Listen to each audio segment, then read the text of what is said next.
xoolee budget bi ñu am 4000 milliards la ñu ni la 122 milliards le secteur bi loolu néew na trop on est même pas encore pays minier beneen bi mooy 0,3% de la population active le secteur bi di employé kooku tam néew na trop ñun la moins de 2% impôts locaux maanaam gox-goxaan yi gisaguñ ci seen bopp yooyu yëpp ay mais rapport bi li tax mu baax dafay génne limites yi génne opportunité yi parce que fàttali leen Sénégal bi ñu defee après 4 ans de mise en œuvre dañ lay xayma suñu la xayma dañuy xool ndax réew mi mise en œuvre bi parce que dafa amoon bu njëkk ba statut pays candidat ak pays conforme léegi nag loolu amatul dañ naan pays bi def na aucun progrès maanaam deful benn jéego progrès inadéquat progrès yi daal yemamaay na progrès significatif maanaam vraiment kii mi ngi góorgóorlu progrès satisfaisant nag mooy li norme bi laaj yëpp def nañ ko mais Sénégal bi ñu defee 4 ans de mise en œuvre ci 2018 bi ci la ñu am statut de pays premier pays africain c'est-à-dire statut nag soo ko déggee mooy loo xam ne mën nga ko am keneen mën na ko am mën nga ko am tey suba nga ñàkk ko statut de premier pays africain à avoir accompli des progrès satisfaisants loolu tamit nekk jéego bu am solo mais 4e pays aussi au niveau mondial parce que bu ñu fàtte ni ITIE dafay encourager mais nag ku bëggul transparence doo ci dugg ndax soo ci duggee début bi dañ lay kurkur mais soo duggee rek mbir yi commencé parce que li tax ma la koy wax mbiru contrat yi coow amoon na fi Sénégal mais loolu tey bëgg naa ko leeral aussi ci comme da nga yore milieu di gëstu di xeltu c'est yéen li ngeen wax yëpp da ngeen koy teg ci fu wóor ci rigueur scientifique comme ngeen koy waxee ma bëgg a leeral foofu Cheikh soo ma ko mayee mooy mbiru contrat yi norme ITIE 2016 daf ko encouragé woon daf ñu woon maanaam lu ñu sopp la su dee ci diine ñun la sopp nañ ko mais du lu dagan du lu c'est-à-dire du sunna du farata mais sopp nañ ko mais Sénégal malgré loolu dafa fexe léegi ba def ko ñu daganal ko ci naka coow dafa jóg ci diggante ancien premier ministre Abdallah Dionne ak Abdou Mbaye moo fi nekkoon en 2012 bi mu génnee mu ni nañu publier contrat yi surtout contrat Total premier ministre tontu ko réponse politique pas réponse technique ne ko rapport ITIE bii génn sa loolu c'était au mois de juillet defe 2016 ou 2017 rapport bii génn dina génne contrat yi alors que boobu ñun ci suñu mission génne contrat yi du woon farata ci ñun ñu ne comme njiitu réew mi njiitu ilimaanu jëwriñ ñi moo ko prononcé donc engagé na état donc nañu waxtaan ndax ancien code minier dafa amoon article 66 dafa doon garantir clause de confidentialité daf ne woon kenn warul génne contrat yi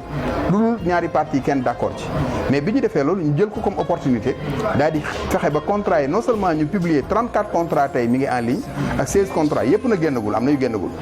bi ñu ko génnee ñu ni noonu buñ ci yem nañ fexe ba dugal ko ci code bi code minier 2016 ñu koy jag-jagatal ñu dugal ci article 117 mooy wane ni bépp contrat bu ñu xaatim dañ ko war a génne askan wi xam ko code pétrolier article 17 et 34 fekk lu jiitu loolu code de transparence aussi waxoon na ko donc Sénégal bi ñuy xayma ñu ne comme Sénégal li ITIE da ko encouragé moom mu def ko lu obligatoire dañ koy def surclassé maanaam foofu dépassé na note bi beneen bi débat public dans d'autres pays africains c'est les armes qui parlent da ngay dem pays yoo xam ni par exemple bëgguma tudd mën naa ko sax tudd fu mel ne Niger am nañ suñu naatangoo yu fa nekk bi ñu dénoncé corruption bi dañ leen a tëj pendant 6 mois xam nga Sénégal ñun bis bu da nga dégg tey ku dénoncé da gis ñoo xam sax dañuy dénoncé loo xam ne amuñ ci lu wóor mais dara du leen ci fekk parce que loolu dafa fekk ni loolu mooy nature u Sénégal on a une bonne opinion publique on a une liberté d'expression on a une presse aussi très alerte donc loolu aussi Sénégal dañ ko war a xam ni lu baax la coow li dafa baax ndax coow jib ci ba muy njëlbeen balay lu baree yàqu parce que dafa naan mbir bi dafa mel ni fromage soo yooxoo rek gars yi dootuñ ko xàppati ji dañ jiw seen mburu nag parce que kii guerre ak parce que milieu boo xam ne dafa bari xaalis bu lubu bu ci dugg ci wàllu contrat yi bonus yi ci wàllu yu bari daal yoo xam ni xaalis bu leerul la ndax Afrique rek xayma nañ ko 50 milliards de dollars par an de pertes sur les flux financiers illicites mais loolu aussi am na jéego bu ci am ndax bi Panama Papers amee dañoo génne benn exigence ci norme ITIE léegi exigence 2.5 mooy nee nañu à partir du 1er janvier bi donc soreetul bépp pays buy mettre en œuvre ITIE war ngaa fësal les personnes physiques waxatuñ personne morale léegi dañu bëgg ñu xam kan moo nekk ci ginnaaw entreprise yooyu muy gaz muy pétrole muy mine su dee ICS su dee GCO su dee Sabodala su dee Total ñu ni kan moo ci nekk Abdoul Aziz Diop la waaw nu mu tudd nii la tudd nationalité sénégalaise moom moo contrôler entreprise en dernier ressort il faut ñu fësal ko ndax loolu pour lan régler conflit d'intérêt ndax amul ñoo xam ne ñu ngi ci biir nguur ba pare en même temps am ay action ci biir société yi ndax affaire Petro-Tim yi mel noonu ko indi woon contrat boobu indi woon fi coow président bi mu koy xaatim nee naa ne acte bi mu def lu légal la parce que amul benn lu ko tëree ne ko bu ko def parce que Sénégal amul loi sur les conflits d'intérêt de portée générale mais dafa am foo xam ne yoon la am foo xam ne moral la ak éthique am na loo xam ni peut-être man su ma doon moom du ma ko signé ndax indi na Sénégal coow loo xam ni jaru ko fi woon mais comme c'est déjà jàll na nañ fexe ba indi réforme yoo xam ni yu mel noonu dootu fi mën amati donc la yaakaar naa ni coow li baax na mais secteur bi moom juralagul njariñ réew mi parce que entreprise yi ñu ngi gagné ay milliards loolu la ñu naan paradoxe de l'abondance entreprise yoo xam ne ay milliards mais soo demee fa ñuy exploité c'est la pauvreté demal Sabodola demal tey booru Mboro bi demal Darou Khoudoss demal fii côté Dangote donc partout c'est des beneen bi aussi mooy ci wàllu pêche bi tey ñu ngi dugg ci beneen exploitation muy le gaz et le pétrole mais soo xoolee par exemple tey aujourd'hui si wàllu kii bi ni muy li pêche bi di rapporter Sénégal am na sax ñu ni 240 milliards par an léegi nag gaz bi ñuy exploité Kayar ak Guet Ndar pêcheurs yooyu c'est sûr que jarul sax ñu koy wax def ci li ñu naan gëstu a priori rek xam nañ ni pêche bi dina lompoñ parce que fa ñuy exploité dañ ko fay interdire am na ñoo xam ne nañ même poissons yi dañuy commencer migrer waa léegi ñooñu est-ce que duñu leen trouver ay moyens moo tax foofu am na loi bu am solo bu ñu voté jamono yi passé muy le contenu local content contenu local mooy fexe ba gox-goxaan yi secteur privé national bi emploi xale yi jàng ñu wutal leen ay métiers yu xarañ fexe ba aussi PME mën a yore li ñaan sous-traitance locale nga xam ni la ñu perte fii dinañ ko mën a gagné fii loi boobu voté nañ ko et puis démarche bu rafet la aussi bu ci état bi def loolu moom dañ koy rafetlu parce que tamit société civile du dénoncer rek su baaxee da nga naan baax na bi ñu defee loi bi dañu def ay concertation nationale au mois de juillet parce que ministre bi fi nekkoon dafa tëju woon nanguwuloon boole société pour moom mbir mi moomeelam la c'est def na erreur parce que code pétrolier bi ñu am du code peuple bi c'est un code du gouvernement parce que ñoo ko tëgg ay techniciens lañu associé wuñ ci nii les communautés nii la société civile dañ ko wax fu nekk mais local content bi bërki démb décret d'application président dafa daan tëju rek def ko mais dañoo woote waxtaan bu yaatu rencontrer état secteur privé ne leen nan ngeen bëggee ñu defee décret ndax décret d'application yi moom mooy jagal mbir mi suñu rapport bi rek génne nañ 999 milliards parce que gis nga li secteur bi rapporté muy 122 milliards mais parallèlement 999 milliards dugg na ci contenu local maanaam sous-traitant yi dem nañ ñeenti junneeg nangam mais biñ ko calculer tam 445 milliards rek moo dellusiwaat ci nationaux yi xam nga lu tax tubaab yi dañu xarañ tey dañu ni sous-traitant yi dañ ko war a gën a ëpp ñu jox ko locaux yi mais nationaux yi tey amaguñ xarañte suñu secteur privé national am nañu ay capitaine d'industrie ay ñoo xam ni am nañu tur am daj mais amuñu la structure bu mën a porter le contenu local sa loolu limite la ça veut dire quoi tubaab bi du xaar su fekkee ni moom mooy définir règle du jeu moo naan man lii laa bëgg comme sous-traitant yow rempliroo ko moom day wut compagnie de service am li ñaan joxe ci loxo ndeyjoor teg ci loxo càmmoñ beneen bi Sénégal xaatim na ay traités bilatéraux d'investissement maanaam ak yeneen réew yu mel ni France États-Unis yu mel noonu traité yooyu daf ni waroo xaajale investisseur national bi ak étranger bi waa léegi ci yow ñi yéen ñi def wàllu yoon dans la hiérarchie des normes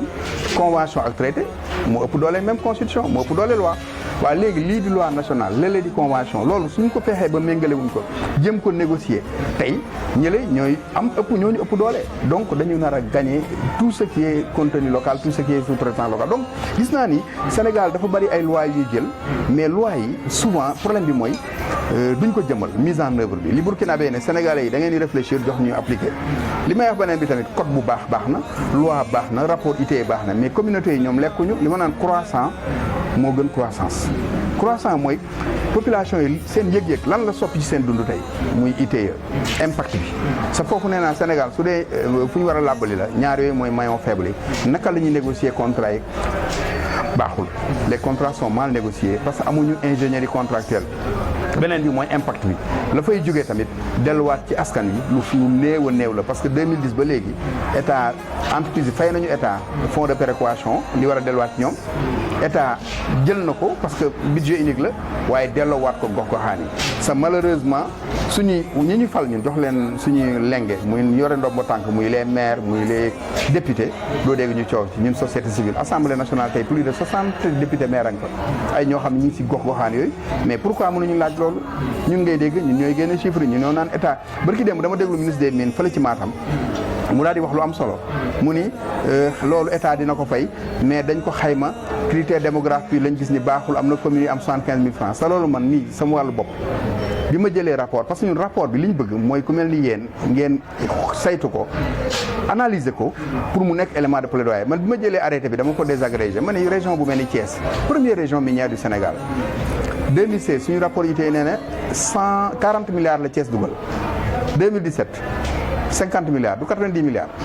nga calculer ni comme mine de compétence transférée li état war a delluwaat 20% des redevances et des droits fixes ma calculer 2010 ba 2015 mu nekk 1 milliard 10 millions ma ni waaw 53 collectivités ñu versé 90 milliards ci ñaari at nga bëgg leen juróom-benn at 1 milliard soo ko defee dañ ci gis commune yi am ay 45 000 francs donc loolu ñu waxoon ñoom la ñu war a xam ni société civile bi léegi du am na ñuy def activisme mais ñun fu mel ni coalition wala forum civil ñun xeltu la ñuy def parce que on est partie prenante dañu dugg ci biir jox leen ay recommandations on est force de proposition force de co-construction ministre des mines daaw jéeg bi mu fi attaqué naan mu ko bees ki Sophie ne elle est inexperte xamul li muy wax ma ni ko tey xëy na ñoom roche bi ñoo ñu gën a xam mooy nañuy exploité nañuy defee or beeg ci biir laboratoire yi waaye ko gouvernance bi mooy yorin wi yaakaar naa foofu suñ fa demee ñun am na luñ ci mën a wax moo tax yaakaar naa ni rapport bi Cheikh bëgg nañu ñu mel ni yéen pare nañu aussi ñun suñu kuréel gi parce que da nga wax maa jiite communication mais ren dañoo bëgg a changer de stratégie bëggatuñu yem Dakar wala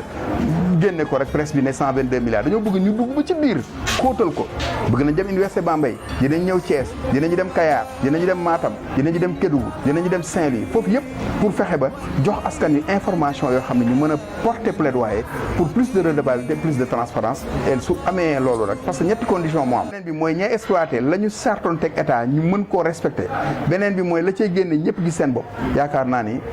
ñëpp ci profité moo tax ñu suñu message dañ naan avec la transparence tout le monde y gagne mooy caabi ji waaye li ñu war a réel xam nga benn bi d'abord am na ci loo xam ne convention yi ñu signé depuis 2016 sur le nouveau code minier génneeguñ ko lu tax génneeguñ ko dañ ko génne beneen bi tamit cimenterie yi xam nga ñu ngi jël tey jii naan 100 000 logements lu baax la taxe bi ñu jël sur le ciment yokk ci tonne ciment bi kan moo koy supporter man yow le consommateur pourquoi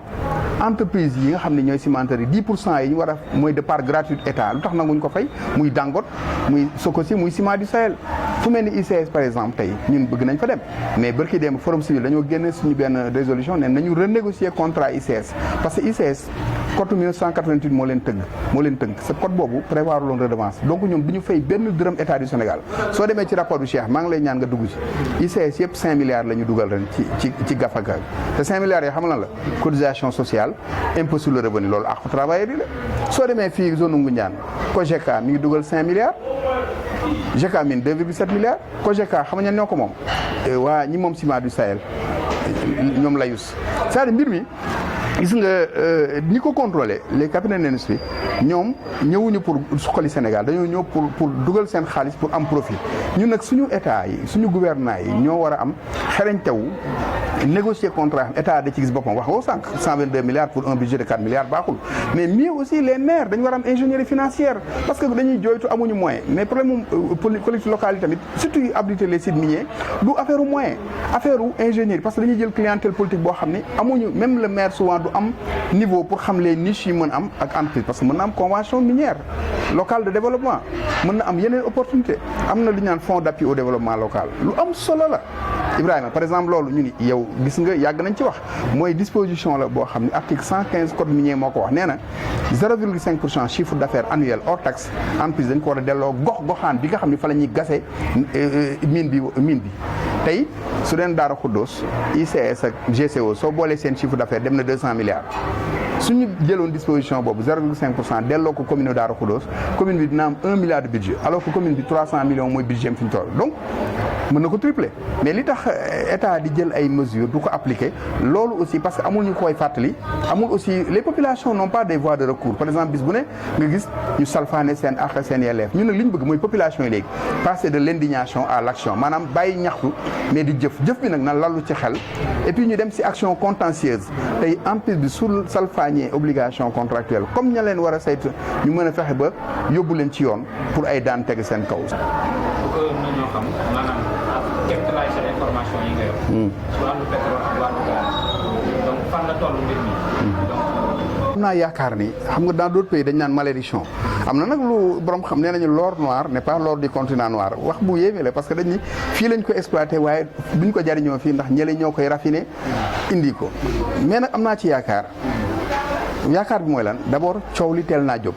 Sénégal aussi jël na ay réformes am nañu loi sur le code pétrolier donte leen ni ñu ko tëggee baaxul trop parce que ci démarche bi mais ci biir am na ci disposition yu am solo am na loi sur le contenu local am na loi sur la répartition des revenus am na loi sur le gaz loi gazière xam nga yooyu yëpp ay waajal la. mbir mi tamit mooy de plus en plus population yi ñi nga xam seen moomeel ba ci poser ay maanaam commencer di laaj seen àq donc yaakaar naa ni Cheikh sur le gaz et le pétrole niñ ko waajalee nii su fekkee ni yorin wi sell na yorin wi sell mooy la cay génne mu bañ a jaar ci ay pots de vin bañ a jaar maanaam loolu mënu ci ñàkk gaz c'est un secteur cryptogène mais na nit ñi di dànkaafu rek kooku yaakaar naa mën nañu jariñ mais nag commencé guñu mais nag dafa am lu ci laxasu dafa am enjeu géopolitique diggante Sénégal ak Mauritanie sur la GTA am enjeu sécuritaire am enjeu géostratégique parce que réew yi ñu ko seqal du ñu ay cuune ay Angleterre Royaume-Uni du moins ak France ay États-Unis yooyu ay réew yu mag lañu c'est multinationales yi ci réew yooyu aju c'est des puissances qui veulent contrôler tous ces enjeux liés à l'exploitation du gaz et du pétrole maintenant suñu gouvernement yi ñoo war am patriotisme am gis ci wuñu mën a mettre en avant les intérêts nationaux que les intérêts des étrangers surtout équilibre parce que ñee investir nañu mais ñun aussi war nañu mën a jur man daal am naa ci yaakaar gaa mais yaakaar bi mooy askan wi lay dépendre rek ci ban taxawin la ñu am suñu continuer di ci wax nag pour luy bañ a wax seen xalaat di wax ci lu xam ba pare di jànkaafu yaakaar naa balay 2022 comme nee nañu premier bari ci lay commencé fi ñu toll benn tox ko génnagul mais waayal bi moom baax na maintenant nañu gën a dànkaafu rek d'après nañ fexe ba li ma wax sànq rek pencoo ko ba am ci consensus parce que consensus boobu moo ñuy permettre am stabilité sa stabilité boobu mooy indi croissance mooy indi émergence mooy indi développement durable. message clé mooy bi ma tàmbaloon rek ñun ICS mooy suñu message avec la transparence tout le monde y gagne maanaam su leeree rek leer nag mooy fa mu tàmbalee bala ñuy signer contrat yi lañ ciy collecté nañ koy séddalee su leeree jàmm na ñooy mais su amul rapport de confiance su amee suspicion su amee jubadi du mënul indi jàmm donc loolu mooy sa message clé di leen sant aussi di la gërëm di wax ni daal ñun ubbi nañ suñu bunt sa pare nañu pour ñu woo fii ba Koulikoro ñu dem pour mën a su dee Soninké ñu am suñu naatangoo yu nekk yu wax Soninké ñu traduire rapport bi su dee Matam Tukulóor ñu wax ko su dee Thiès wolof ñu def ko su dee séeréer boori Fatick ñu def ko loolu daal pare nañ ci parce que loolu aussi exigence la defuñ ko ngir dañ ko bëgg a def mais dañ wareef la ci norme bi pour ñu war a rapport yeeg information yi ci secteur bi askan wi yëpp xam ndax article 25 bi ma tijjee woon droit constitutionnel la droit nag pour nga exercer ko il faut le premier niveau c'est l'accès à l'information. dëgg yàlla xëy na Sénégal yëpp mënuñu bokkandoo di saytandoo seen alal. waaye bu ñu amee ay ndaw yu mel ni moom ñoo xamante ni bàyyi nañu xel seen borom. yaakaar naa jar nañoo bàyyi xel. fi nga teg garab aussi partenaire naturel la pour Abdou Aziz. partenaire naturel la bu Forum Civil. nga xam ne moom fa la nekk. mais mooy partenaire naturel la bu ITIE. parce que jàpp naa ni bi ma xoolee déjà rapport bi ma envoyé woon gis naa ni ñoo bokk yi. jërëjëf.